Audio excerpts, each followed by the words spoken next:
Well, October has started off with a bang here at Come Dungeon Gaming. After getting a flesh-eating bacteria on my face after a wild romp with an Honduran e-girl of the night, I remember a meme from a while ago. I'm never eating pussy in the Bronx again. Oh, Nemesis, we have so much in common. We're both genetic abominations, the crowds have been disappointed with us since 2020, and now we both have a rictus grin due to our predicament. I feel as if I'm a kindred spirit with this fictional Frankenstein. Since I'll be out of commission until the flesh on my face heals enough to where I can pass as a victim of a botched plastic surgery, I decided to play the Dead Rising Deluxe Remaster. And wouldn't you know it, Nemesis was a costume option that was available to me from the start. It was fate that brought me here. It was set in stone. I must now see if I can beat Dead Rising Deluxe Remaster as Nemesis. Well, how does one roleplay as Nemesis in Dead Rising? I don't know. I haven't really played a Resident Evil game before.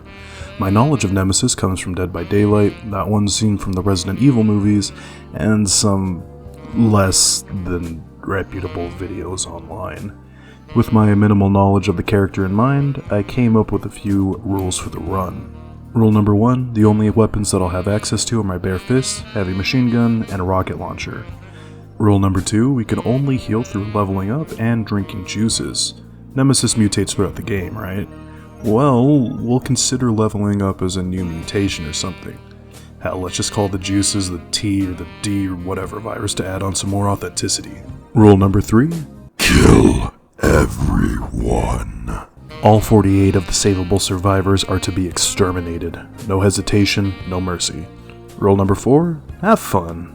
Well, without further ado, let's put on our garbage bags, ready our heavy artillery, and mindlessly rant about astronomy as we get knee-deep into the undead nightmare of Willamette once again.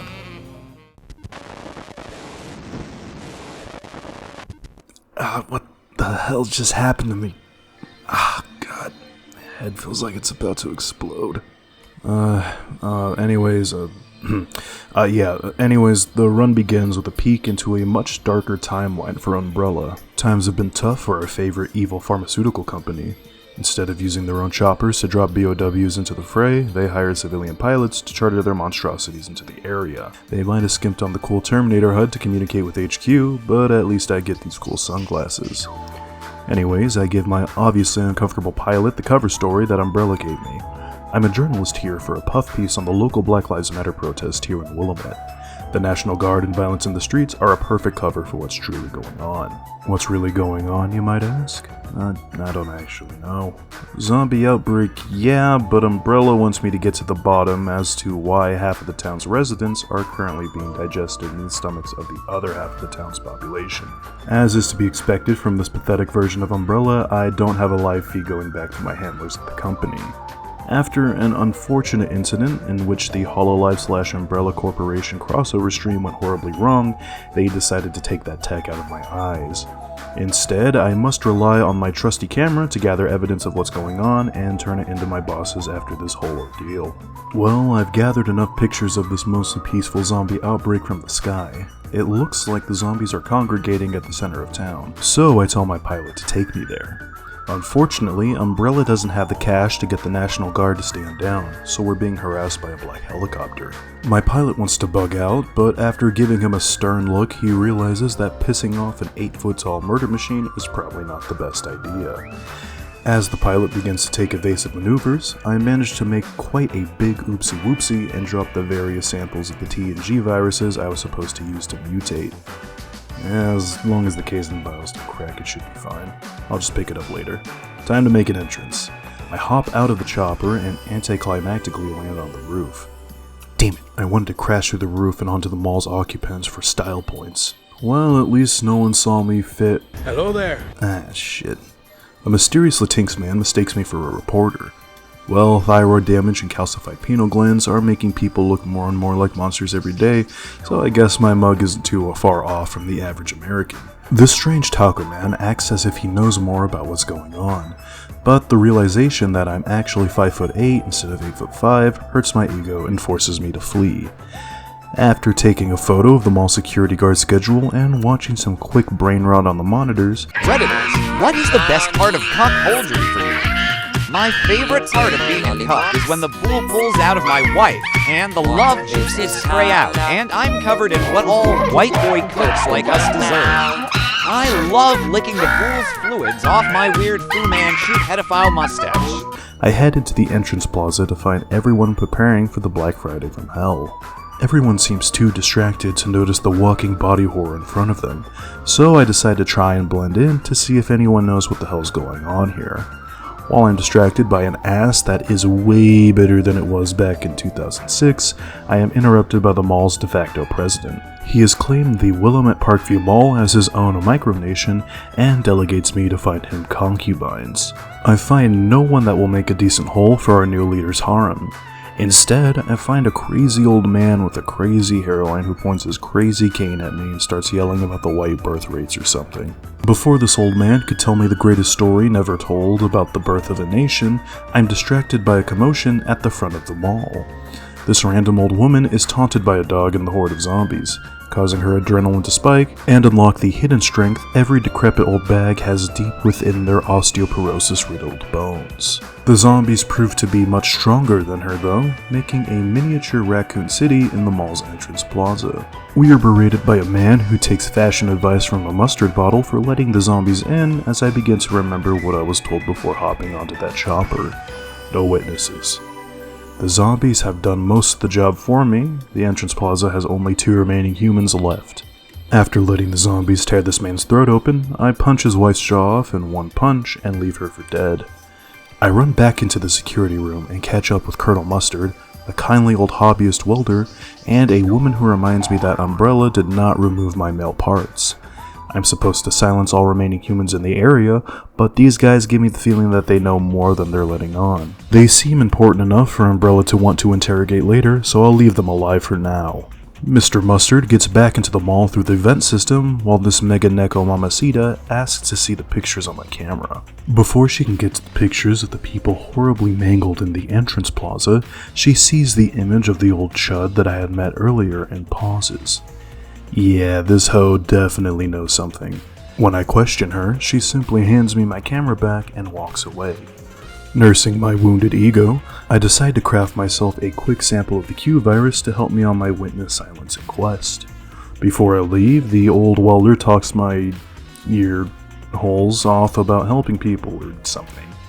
I'm too focused on figuring out why nobody questions the fact that a giant mutant zombie golem thing is wandering around the mall asking questions. Well, again, these guys are going to get a pass until I can figure out if I have to squash their heads like soft watermelons. The only person I'd likely get an answer from is Mr. Honey Mustard out there. The hunt for the yellow yeller begins on the rooftop. I meet an old man looking for his wife. The glazed look in his eyes tells me that he doesn't know much about the situation at all, let alone the origins of the zombie outbreak. Nonetheless, I cave this man's face in. After getting a kill confirmation from my superiors, I head to the other side of the rooftop and beat his equally brainless wife into a red puddle. Survivors 1 and 42 are done. 46 more to go. Yay. We head down into the warehouse to get deeper into the mall. My heightened senses detect the smell of a sexy woman nearby, so I ready myself to explode this woman's head with a fire extinguisher. Instead of a generic sexy woman, we find the sexy woman almost braining her. She's scared out of her mind at my pretty mug, jumping at her and screaming from the corner. So I use this moment of fear to get her out of my non-existent hair for good. Now Jesse, if you don't stay in the security room and do what you're told, I'm gonna have to use my Dead by Daylight tentacle on you. You don't want me to turn this into a Hinka-P video, do ya? Jesse, left speechless, is no longer in any mental state to interfere with my plans. Swell, now time to find her partner and find out what they know. Well, we're in the new ocean-themed Paradise Plaza. The blue here is easy on my eyes and reminds me of the T-virus, so I love it here. I take a quick break, punching zombies to get my mutation level up, taking a few snapshots of signs that are sure to go viral on social media, and picking up some books that will boost PP earned by zombie kills and photography. Since Umbrella's conditioning has barred me from rescuing survivors and getting PP from their silly antics, I am forced to gain PP through the arts of photography and barehanded brawling. After getting a few pictures from my MySpace account, I reached mutation level 8. Nice, I feel marginally stronger now. Time to go grab a cheeseburger from the food court to get that dirty bulk going. Inside the food court, I don't encounter a tasty burger, but instead a man with a machine gun firing wildly at me. It's one of those American mass. It looks like Mr. Dijon is fighting off our wannabe mass. Well, can't figure out if they know about Umbrella's hand in this if he's dead.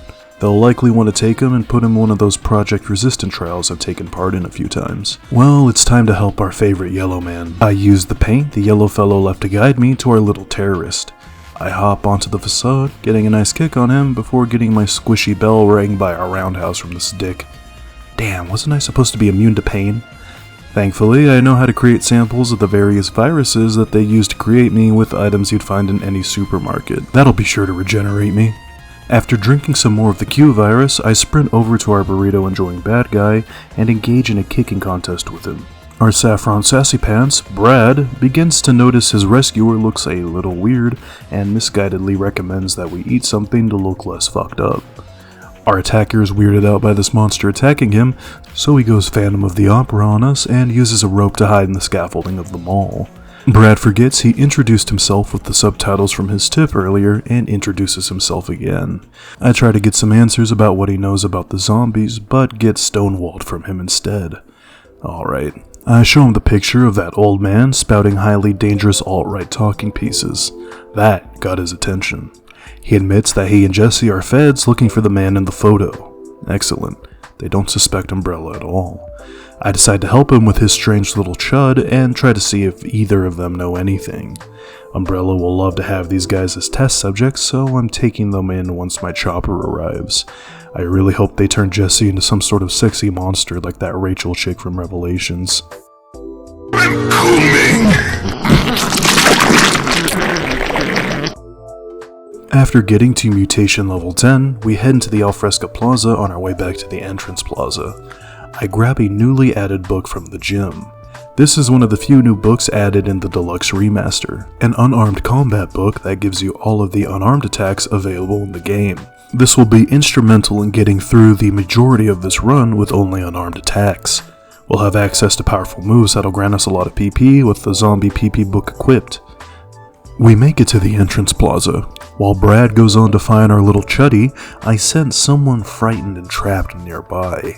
The palpable fear piques my interest, so I follow the invisible stink trail to In the Closet upstairs to find a survivor trapped in the closet of In the Closet.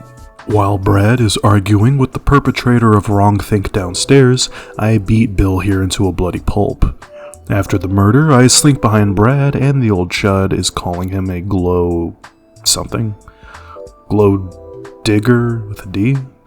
I don't know what that is. Well, we're not going to get him at the moment if he's going to hide in his impromptu incel lair. Looks like we'll have to call Homeland Security HQ and figure something out with them. Brad teleports back to the safe house after the cutscene and leaves me to my own devices. I head to a bookstore upstairs to grab another book to boost my PP on zombie kills. This stacks with the other, giving me a 50% boost to PP whenever I earn PP for killing zombies. The welder in the security room, Otis, called me on a transceiver that he had slipped in my garbage bag jacket earlier to let me know of 2 survivors in a store in Alfresca. He mentioned something about saving them. Sure, I'll save them from being hunted by Umbrella for the rest of their lives.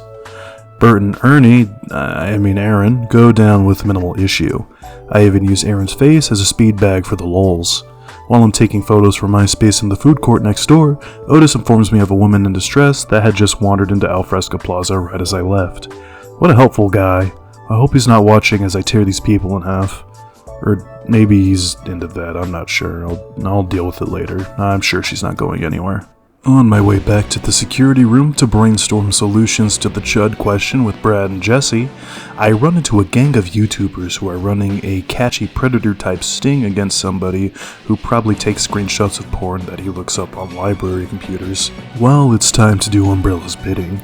The YouTubers are in a warthog and the M2 mounted on the back is turning me into shredded pork. I fail at defeating them a few times, giving up and deciding to fall back on my Hail Mary. The H virus. I have to prepare myself. The H does not stand for the type of fun that the Japanese have when they say H. It's the virus that inflicts type 3 fun. The H stands for Hokta. Oh, you gotta give him that hawk too and spit on that thing, you get me? God damn it. I'm gonna lose control of myself. My stomach hurts. It's just too fucking funny. Okay. I managed to hold back the laugh demons long enough to spit on that thing hard enough to kill the gunner. The YouTubers drive away from me in fear, but I catch up to them and rip the M2 off of the back of the warthog. After fueling the rest of the YouTubers up with lead, I head over to the bait for the predator and turn her into zombie food by way of a 50 cal round through the head. You know, I was supposed to meet a member of Umbrella to collaborate and find survivors with at... Yeah, it was Paradise Plaza at 7 p.m., right? I make it to the rendezvous site and meet with my partner. Why is he taller than me? What kind of manlet did they implant the Nemesis parasite with to create me? As I have my existential crisis, Kent the Umbrella Mole goes off on me for my poor photography skills. He decides to have me go through an impromptu photography crash course, teaching me how to take mediocre pictures of a weird man who had his genes spliced with an ant. Kent fails miserably in trying to teach me when he perpetually trips on a small planter, so he decides to cut the trip short. He then reminds me of what Umbrella wants from me. No witnesses. Easy, I already knew that. Those people are already dead. Pictures of zombies and funny situations that'll be sure to go viral on social media. Somehow I feel as if I was supposed to take more stimulating pictures, but I guess my mission parameters have always included upvote bait. Well, I know my goals. I need to get an image that will be even funnier than other Umbrella AstroTurf memes like Hokta or Can I Pet That Dog by noon tomorrow, or else Umbrella will shut me down and send in a tyrant to do the job. I'll have to prove my superiority to these pasty atheist assholes. I accept your challenge, Kent. After narrowly avoiding a bee sending me into anaphylactic shock, I head back to the safe room to hash things out with my two favorite feds. As they realize they're cut off from contact with DHS HQ, I decide to pull out all the stomps and convince them to work for me and fly away with me in 3 days. Look guys, the only way you're gonna survive this is if...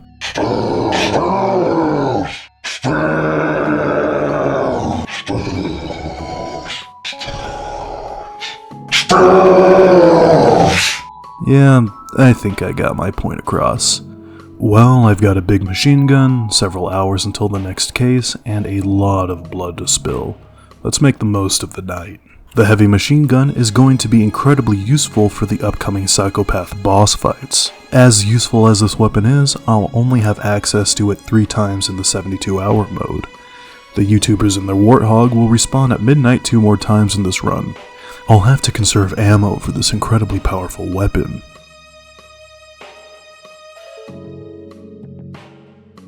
Naturally, I decide to head to the food court and waste ammo shooting plates with a harmful depiction of an Italian chef on them.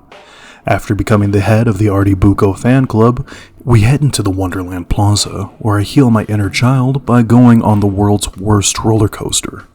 Otis then calls me and tells me that the roller coaster had somehow gone over its weight limit and is now broken. My heart is now broken too. Thank you for molesting my inner child, Otis. I now declare the roller coaster an enemy of Umbrella, so it's time to go tear that thing off the roof. Before I can destroy the ride, a clown suddenly appears and begins to accost me for cutting in line. Fool, Nemesis does as he pleases. Prepare for oblivion. A clown doesn't stand a chance against multiple high-caliber rounds. The real challenge in this fight comes from trying to get a sufficiently funny picture for Kent tomorrow. While I try to get the photo, I listen to Adam's theme and wonder what the hell the vocals are saying.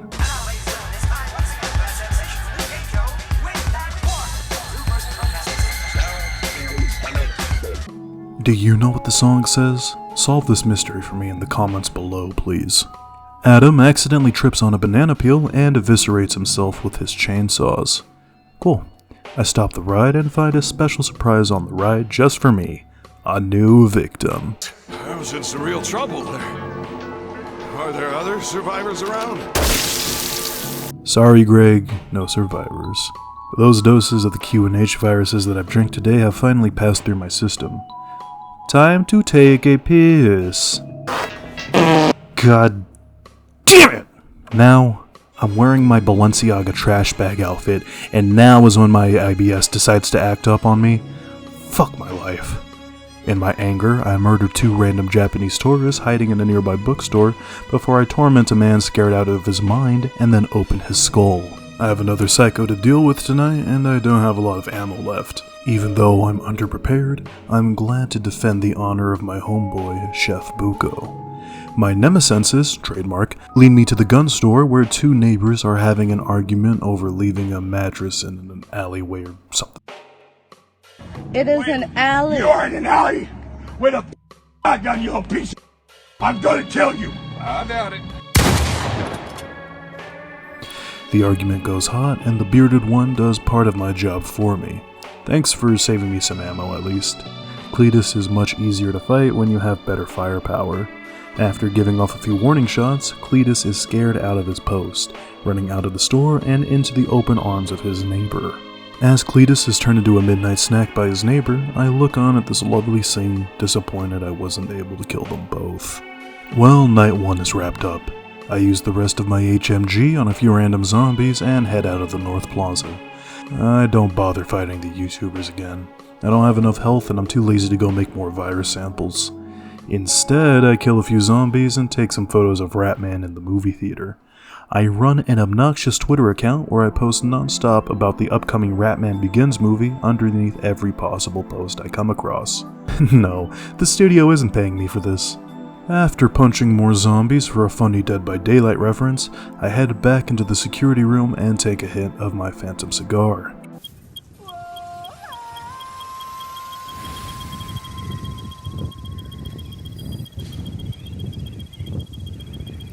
I'm broken from my Metal Gear Solid reference by Jesse doing a womanly scream in the other room. It looks like Dr. Chud has been kidnapped by our Latinx terrorist. We have to get a hold of the doctor and see what he knows. Brad and Jesse can also, arrest and punish him for his thought crimes too, I guess, but nonetheless, we have to save the old man. We head out to the hostage situation in the entrance plaza. As I use my Nemesis to try and figure out where the doctor is, Brad tackles me and points out the obvious Fortnite sniper glint in the distance. El Terroristo is trying to pick us off with an anti-material rifle while also making out with a locket. Gross. Well, let's save the doctor and silence this witness. I really should have saved my ammo for this fight. Fighting Sniper Carlito with your bare hands is a pain in the ass, but having all of the unarmed moves makes it a bit easier. I die a few times, but manage to use the iconic Nemesis somersault kick to defeat this FaZe Clan washout. The Burrito Bandit shoots Brad as I non-canonically try to shoot the terrorist with a pistol to no avail.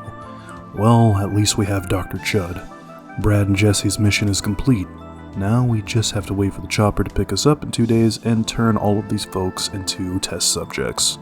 Brad limps back to the security room as I carry the doctor in for these feds to do what they must with him. With the doctor and Brad unconscious, Jesse sends me to get some medicine for Brad. I'm certain this is just to avoid being in a room alone with me, but I don't care. When Umbrella sees how good of a job I've done here, they'll turn her into my bride. I just hope they keep her boobs intact. I grab a book that will make my virus healing sample things more potent, and a book that will boost the PP earned from photography before heading to the gym and having a quick workout. After I take a photo of 2 large burly black men, my PP bar grows and I mutate to level 18. Now I head into Wonderland Plaza to find a couple that have been victims of unjust police brutality. Ross here needs help as he is too wounded to move on. Don't worry, I have my non-cannon pistol for just such an occasion. Ross, you should kill yourself now. After giving Ross a permanent solution to a permanent problem, I crush his girl like a bug and get the hell away from this crime scene. North Plaza, 2 psychos, and like 15 minutes or whatever to deal with them and get back with Brad's medicine. I run over to Chryslip's Home Saloon to see that someone had picked the Raider decoration option from Moira. Suddenly, the head raider himself comes in and mistakes me for his grandson in his mole fursuit. It's because you're a mole. You are nothing but a filthy animal! The grandfather of a furry. I pity you, Cliff. I'll put you out of your misery. Cliff is particularly difficult when you're fighting him with no weapons, no healing items, and an inventory full of books. I get stabbed to death a few times and have my entire upper body blown apart from a direct hit from one of the thousands of pipe bombs all of the psychos in this franchise seem to have unlimited amounts of. After abusing my somersault kick and jump kicks, I managed to kick Cliff in the chest hard enough to rupture his heart and kill him. He laments the fact that he raised a zoophile and leaves me with the key to the empty store next door. I really need to get in there. Not only are there more witnesses in there, but there's a book that increases my unarmed damage. After beating the life out of Cliff's hostages, I make my way over to the supermarket, killing more zombies to mutate myself to level 20. The store is being guarded by the manager, the ugly bastard from every single NTR hentai. Hell, he's even got that babe from yesterday in his cart. I can condone murder, but never sexual assault. I must take this monster down. I spam the knee drop and take him out relatively easily. As he chokes on his own pureed organs, I try to get a hold of his hecking wholesome brown skin anime GF, but she's savvy to what Resident Evil monsters do to women in these sorts of situations. How dare she? I saved her life and that's what she thinks of me? A gentleman like me wouldn't hold saving her life over her head for sex. Only a few minutes with her thighs and some baby oil. Nice guys finish last, I guess. Well, let's get that medicine back to Big Baby Brad. I reach Paradise Plaza with almost no health, so I head upstairs to a Starbucks to make another virus sample in the blender. What is going on down there? After enjoying a tasty breakfast virus sample, I make it down to the store right as this nameless woman is eaten by the zombies. All Umbrella requires from me is visual confirmation that the survivor is dead. While I'm disappointed she can't be added as a notch under my belt, I'm not going to consider it a run failure. Thankfully, her twin sister saw everything, so I get to make up for not tearing her sister's head off at least. Well, Brad got his Pepto-Bismol or whatever I had to get for him. Honestly, I just grabbed a bunch of stuff from the pharmacy and hope for the best. While I tell Jessie about getting blue-balled by a hecking wholesome Okinawan summer-tinted anime babe, Dr. Chud wakes up at the mention of brown women. Never ask a white supremacist the race of his waifu, right? Jessie says that Dr. Chud must be punished for posting FBI crime statistics on an Instagram reel featuring a black family taking shit from a hotel, and locks the door behind them as I hear the telltale sound of a whip and chastity belt being readied. As the ball busting begins on the other side of that door, I guess I have some time to kill. Maybe I can find the hecking wholesome anime GF and make up for the awkward first impression we had earlier. Or I could kill her. I still have to follow Umbrella's orders. Yeah, let's just kill her. In my quest to find this bronze broad, I head into Paradise Plaza to feed a random Peter Griffin cosplayer a knuckle sandwich before meeting up with Kent for his photo challenge. The photo I took of PETA screaming in fear before having his head punched off looks pretty funny. I'm sure that'll go viral on social media. Here, Kent, have a gander at this. The despair in Kent's eyes tells me everything I need to know. The Umbrella MySpace will use my photo, dooming Kent to being my underling for the rest of time. Suddenly, he gains a burst of energy. Tomorrow he will have something far better than what I had showed him for the MySpace. Whatever, Kent, leave me the hell alone, please. We should be out here killing people, right? Why am I getting involved with office contests? Well, let's head over to Wonderland Plaza. Otis let me know of some more people to save. Was he the Umbrella Mole the whole time?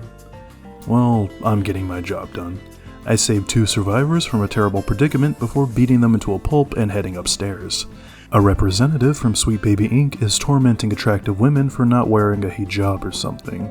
I've really got to remember to bring healing items to these boss fights. My powerful Nemesis kick comes in handy when I cunt punt this giant pig to death. Pig as in a derogatory term for the cops, not pig as in my moniker for this channel. After saving the gaming industry, I stomp all of her hostages to death for all of the Resident Evil Riona YouTube channels out there. Next on the chopping block is a survivor in the Alfresco Plaza. After giving him fatal amounts of backshots, I get a call from Otis telling me that I have to come back to the security room to look at footage of the dark-skinned waifu on the cameras instead of just telling me where she's at. Thanks for nothing, Otis. On my way back to the security room, I accidentally come across a meeting from the local Mormon splinter cult. They're about to sacrifice a woman to Joseph Smith for the unforgivable sin of drinking a caffeinated Coke. Before they can eliminate this disgusting caffeine-drinking harlot, they notice the zombie mutant monster thing taking photos of them. Unfortunately for me, the cult hates... Damn, that cultist is looking kinda thick though. Oh yeah, the cult's trying to kill me. I just wipe these guys out with the iconic Nemesis double lariat that he does in every Resident Evil game and send another woman straight to Joseph Smith's 9th Circle harem. Killing these guys gives a nice bit of PP, giving me enough to level up once I disembowel another zombie. Back in the security room, I discover that the brown waifu is back at the scene of the crime, the supermarket. Still don't understand why Otis couldn't have told me she was there and saved me a trip back to the safe house. Well, it's time to go girl hunting. I bully some Mormons in Paradise Plaza before heading out to fight another group of YouTubers now doing the Surviving 24 Hours in a Zombie Apocalypse challenge. Fighting them with my bare hands is a bit easier than it was yesterday, but still particularly difficult, especially if I don't have any healing items. I decide to make a quick detour into the food court to make some of the Q virus so that I can activate my sprint ability to make it easier to somersault kick the gunner to death and gun the rest of the YouTubers down.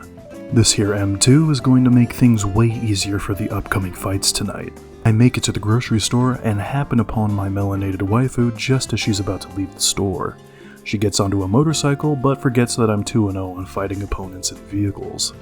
The M2 makes this fight go by in the blink of an eye. Reality ensues when my dark elf queen's female driving skills take hold and throw her onto the floor. I try to ask her for repayment for saving her earlier, but she kicks my tentacle back into my cloaca and ruins the mood. This face screaming directly in front of her scares her enough to silence her and immediately start giving up her terrorist brother in fear. Oh, yeah, we're supposed to be silencing witnesses. Well, it'd be easier for me if she brings me her brother instead of me killing her now and searching the mall for him. She introduces herself as Isabella and walks away with a trail of fear piss behind her. Well, we've got a lot of people to kill in the entrance plaza. Thankfully, I've got plenty of time to take care of these survivors. After crafting more virus samples, I head over to the entrance plaza to do more business on behalf of Umbrella. A family of psychopathic hunters mistake me for an innocent man rather than a murderous BOW hell-bent on destruction. We all know how this is going to go. I eliminate the father and oldest brother before the youngest begins to cower and beg for his life before me. No mercy, you all know how this goes. I proceed to murder a man that was hiding from the snipers, exterminate a terrified woman, send a blind old man to hell, You look like you're still human. and kill the last of the lesbian couple in this plaza. With that, everything we have to do before the meeting with Isabella is done. After hitting my phantom cigar in the Wonderland Plaza bathroom, Otis calls me and reminds me of my promise to Isabella. I head to our meeting place in the North Plaza. On my way there, I encounter someone who claims he doesn't want to die while making the mistake of approaching me. I don't want to die. Well, I'm waiting here with my weird fucked up sideways nose. Where's the dame? Isabella comes in while being attacked by another zombie. Well, it looks like it's over for her. Somehow Isabella manages to take no damage from my mercy-killing bullet, ricocheting off of her thick Latina skull and bouncing into the brain of her undead attacker. The undead attacker that's not using a 50 cal, I feel like I had to clarify that. Isabella wasn't actually hurt by me or the zombie, but by her brother Carlito. He was pissed that she gave away information about him to an undead Terminator and shooed her away with a 9mm. Well, looks like she's got nowhere else to go but my slimy, stinking arms. Maybe I can convince Umbrella to give me 2 sexy body horror mutant assassin femme fatale sidekicks. I think I'm doing a pretty good job here. I certainly deserve a reward. Anyways, I guess I gotta carry her back to the security room. This is the most difficult part of this run for me, as I am too busy trying to imagine the smell to effectively avoid danger. Can you imagine the smell?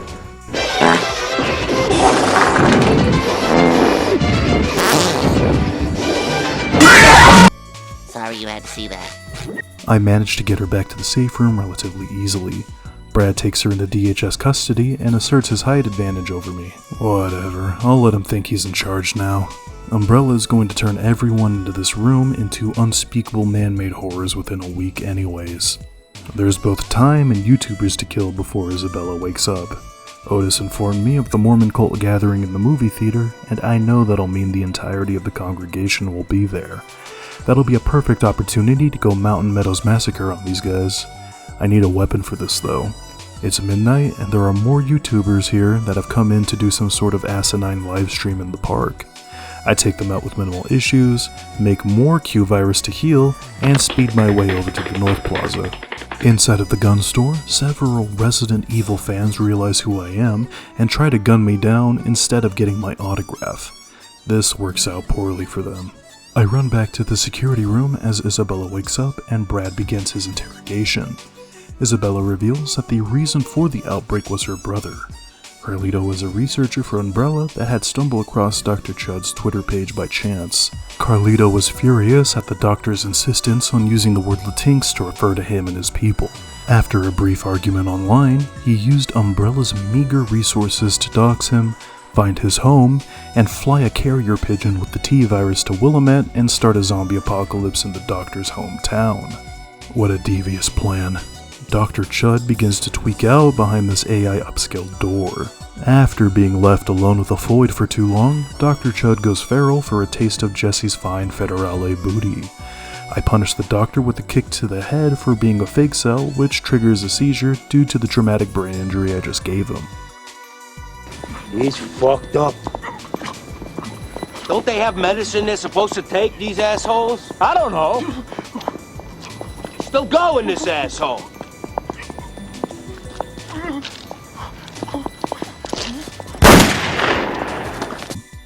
Great. So Umbrella kind of had a hand in this.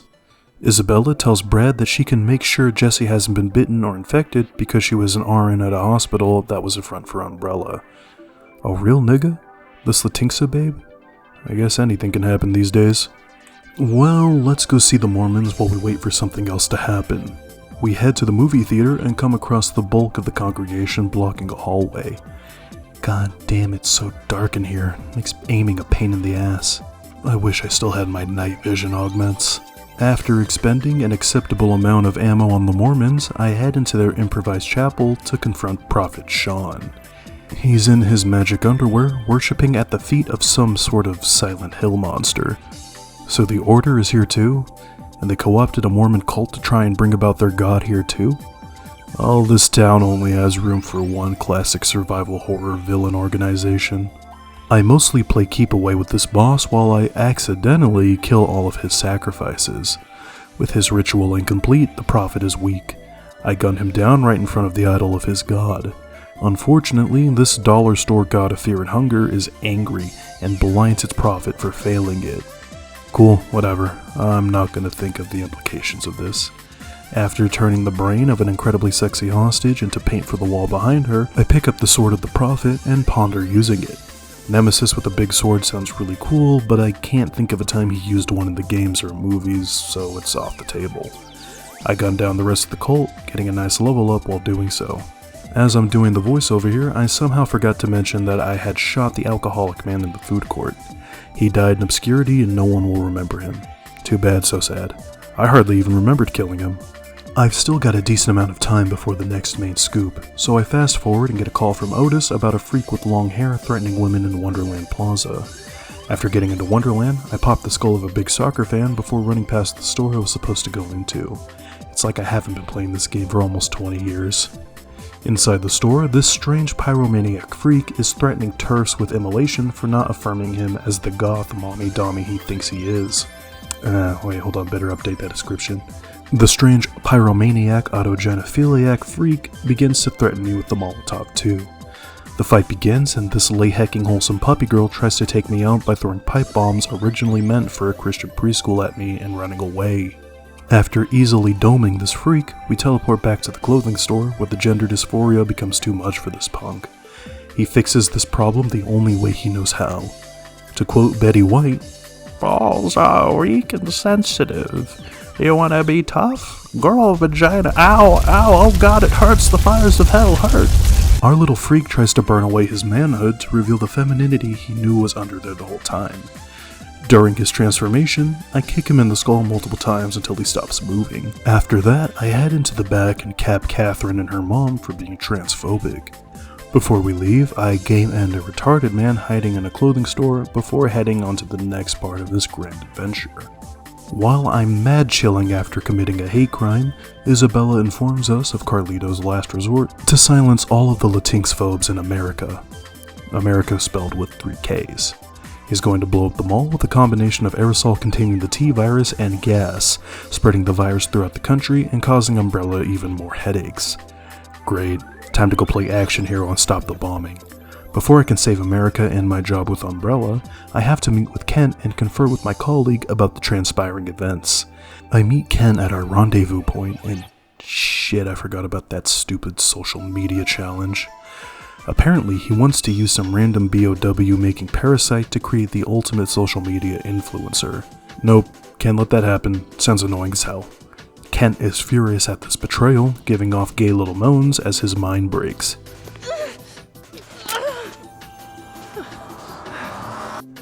Kent is a rough boss fight. I don't have my machine gun on me, and Kent does a lot of damage for being a weird little goblin man. His pistol and unarmed attacks somehow managed to kill me multiple times. He must have been given the progenitor virus alongside Wesker. Alright, I can't beat this guy with just my bare fists. Time to do the classic Resident Evil thing and mutate beyond all recognition. I craft some of the most dangerous virus before confronting Kent. The H virus. I do my best to fight Kent without using the virus. I take out half of his health, but he damaged me enough to force my hand. I drink the virus sample and begin to spit on that thing. I spit. Oh my god, don't. He fucking goes Hawk Tut too? No! Hawk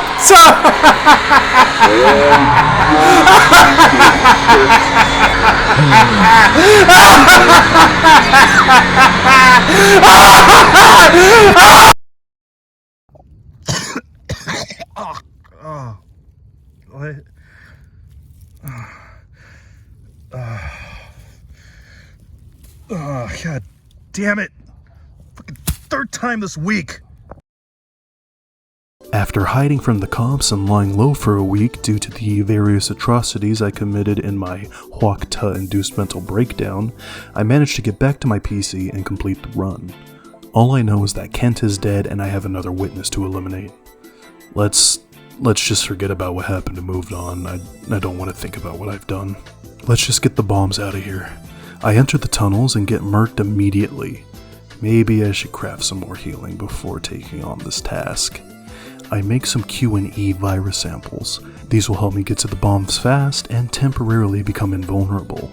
I collect 2 of the 5 bombs before Carlito comes in and tries to run me over with his truck. If you played the Resident Evil 3 remake, or watched a playthrough like I did, you'll know that I won't have any problems with Carlito's truck form.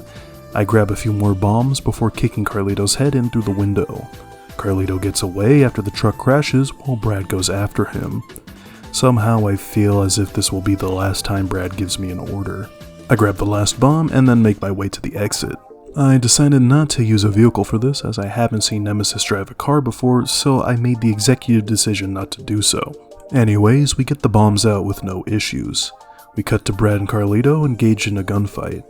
Brad ends up victorious, but Carlito proves to be the slipperiest snake on the planet by stabbing Brad in the back and leaving him for the zombies outside.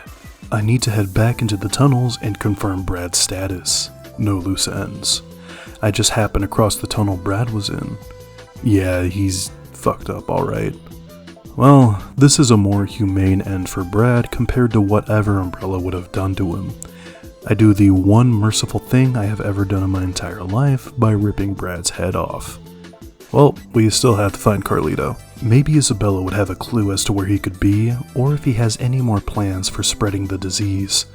I just remembered that Otis had told me of another survivor in Paradise Plaza. Shit, I have no time before the scoop fails.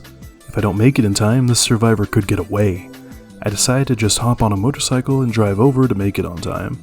Nemesis on a motorcycle would look cool, and it's my Dead Rising challenge run, so I'll make the rules.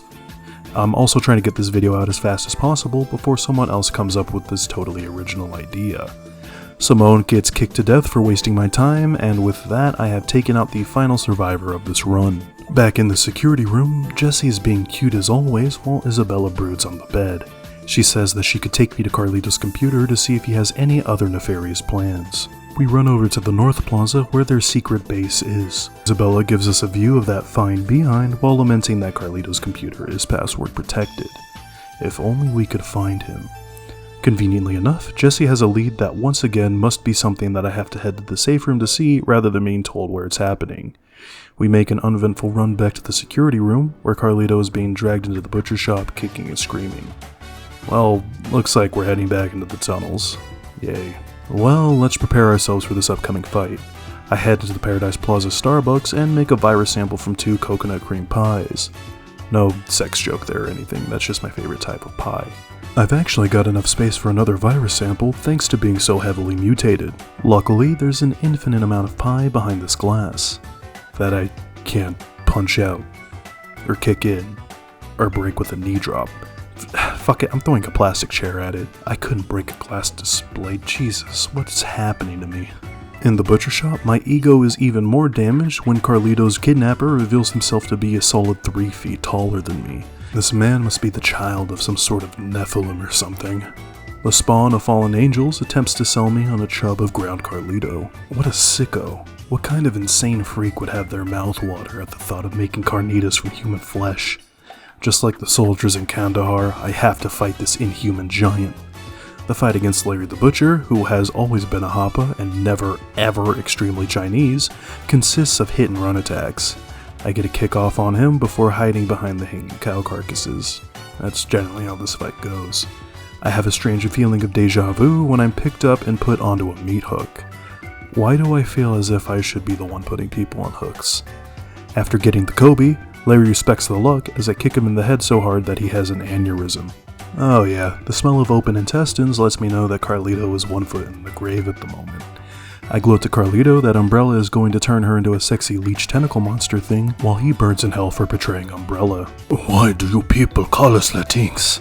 It is condescending when you gringos try to police our language. Wow, Carlito, I can't believe you're going to just disregard the feelings of all trans and gender non-conforming people in your culture. You really are a bad guy. Carlito is sent onto the express train to hell just as he sees the trans-exclusionary error of his ways. I've just got his locket and no password to this computer. Great. Maybe this strange little locket will give us a clue. Oh yeah, I should mention that my notebook is now full and everyone is dead. Only loose ends to deal with now are the 2 hot babes, Otis, and the helicopter pilot. I've done my job. Umbrella will take care of the rest of these guys when we fly back to HQ. I get back to Isabella with bad news. The only thing I can do to salvage this and try to jog her memory is to give her an uplifting speech about the love of her brother. Isabella, look.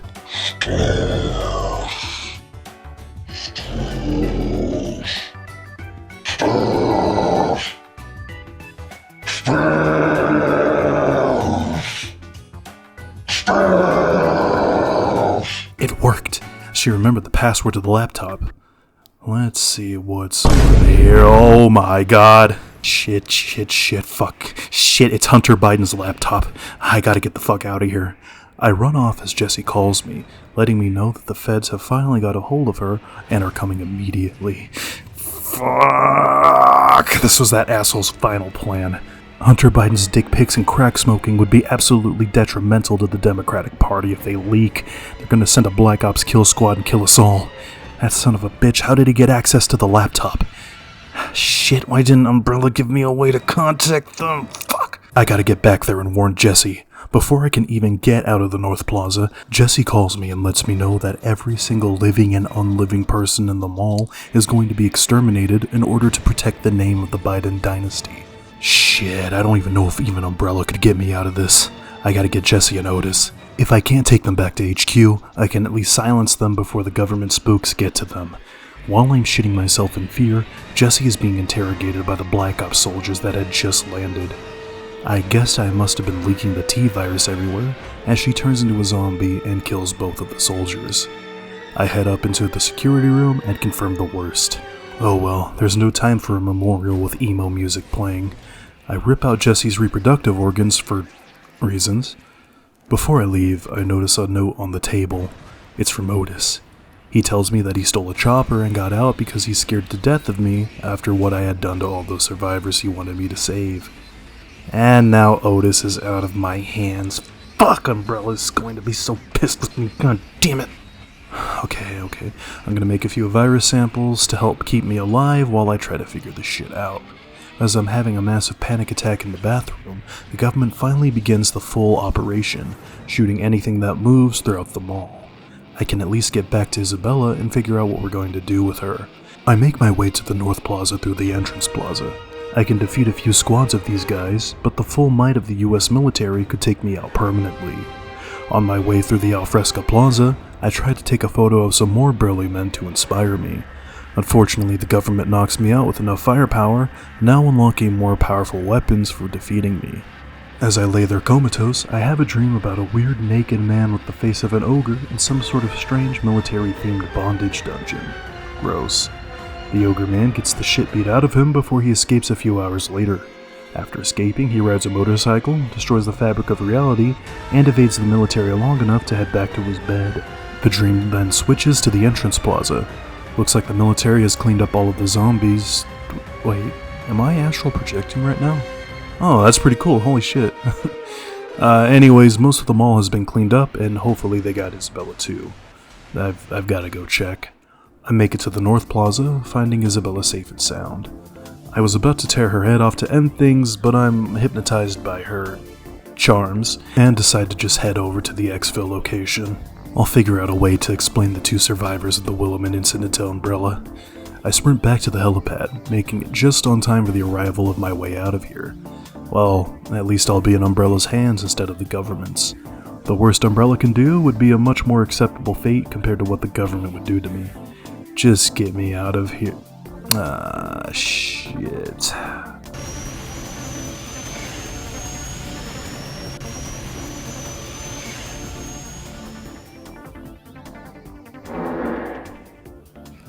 Alright, I'm gonna have to go comatose now. Once the CIA gets their hands on me, I'm going to be dissected 6 ways from Sunday. May as well not be conscious for it. Coma abilities, activate.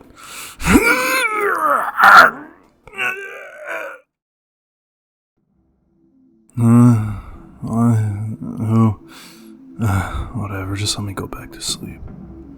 I wake up later on Isabella's carpet. Not in the fun way. She informs me that she had ran some tests on me as I was asleep and that she had some bad news. I'm infected with the T-virus. Oh, gee, that sucks, huh? Has she been blind the whole time? Wait, have these people really thought I was just ugly the whole time? Are these people fucking stupid? Whatever, okay, I'm infected. What's the plan, Isabella? She says that she can make a cure for me if I get her the right ingredients. Yeah, sure, I'll figure something out. Overtime mode begins. Veterans of the series know how all of this goes. Collect-a-thon time, baby. Looks like the government is still looking for the laptop. Obama drones are flying through the mall looking for the laptop and any survivors that might have been missed. I dodge the drone and notice a laser pointing straight at me. Oh, right, yeah, the soldiers unlocked a better weapon for defeating me. The rocket launcher is a new weapon in the remaster. 3 high-explosive warheads that will insta-kill anything in a small radius, and wouldn't you know it, we have access to it. Overtime mode will have me using firearms and explosives far more than I did in the 72-hour mode. We've been rewarded for unlocking the true ending with a new book in the security room. This book allows you to mix anything in the blenders. While most non-food options will still give you drinks, some combinations will give you weapons that aren't easily accessible.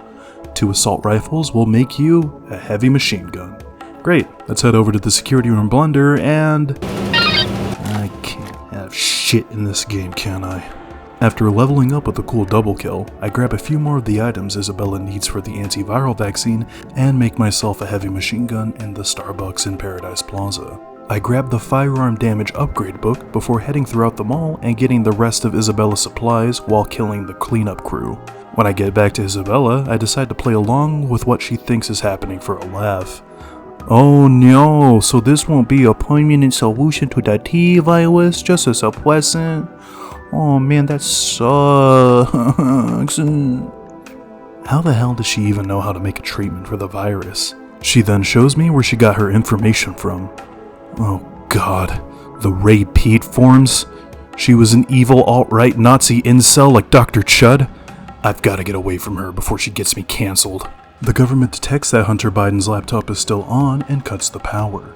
It's up to me to grab a generator for Isabella so that she can see the perfect ratio for apple cider vinegar and carrots for this anti-T-virus carrot salad vaccine thing. I craft another MG in the food court before heading over to the clock tower with a generator conveniently hidden inside. I take the generator and put it in my Nemesis before being engaged by a black helicopter. Fun fact, government helicopters in real life are actually biological creatures that just happen to look like helicopters. It's insane if you see one up close. You can ask anyone in the Air Force and they'll tell you if you ask them enough. I get the generator back for Isabella, who now needs bees for some reason. She needs honey for a clean source of sugar. Whatever, let's just go with that. Anyways, I collect the bees from around the mall. Thankfully, the remake only requires 5 instead of the 10 that the original game had asked of you. I drop some items, but managed to get this done in one trip. Isabella has combined honey, methylene blue, Mexican Coke, and ice cream into a syringe and is ready to cure my disease. I'm pretty sure injecting this stuff would kill a normal person, but thankfully I'm comprised of multiple missing Estonian men and a parasite. The injection does nothing, but I pretend it does to make this misguided woman feel better about herself. Now to figure a way out of here. Oh yeah, that zombie tunnel in the clock tower. Let's use that to get out of here. Isabella asks how we're going to get through all the zombies, but I tell her that the smell of apple cider vinegar should repel them. Somehow. I don't know, but I'm a monster made by the T-virus, zombies shouldn't be an issue. I convince her to overcome her fears and just get in the damn tunnel. We make our way through endless hordes of zombies, reaching the end where a group of soldiers are waiting for us. Thankfully, my patented Nemesis launcher takes them out.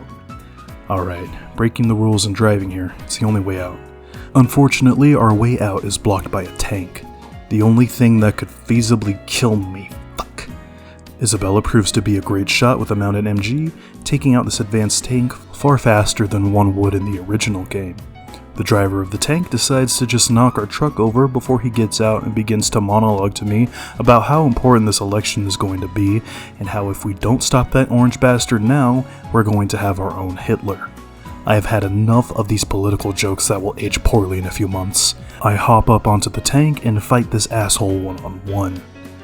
I don't have the book that unlocks all of my unarmed moves anymore, so I can't rely on the most broken moves.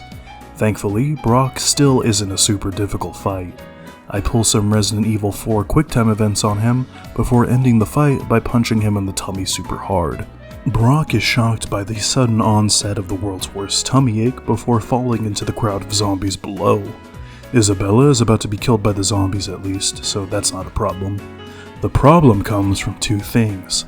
How the hell am I going to get back to HQ without breaking secrecy, and how am I going to explain Otis getting away? That smug son of a bitch. I can do nothing but look to the sky and scream in fury, knowing that I'm going to be damned to shitty side games for the rest of time for this. And surprise, surprise, you can beat Dead Rising Deluxe Remaster as Nemesis. Hopefully, I was able to get this out before someone else does this super original challenge idea. Thanks a bunch to making it to the end of this video. If you enjoyed the sick, disgusting things in this video, sub to us for more brain rot content like this. This is the first of a few videos I planned for October, so hopefully the rest are out before Halloween. If not, they're going to hurt me.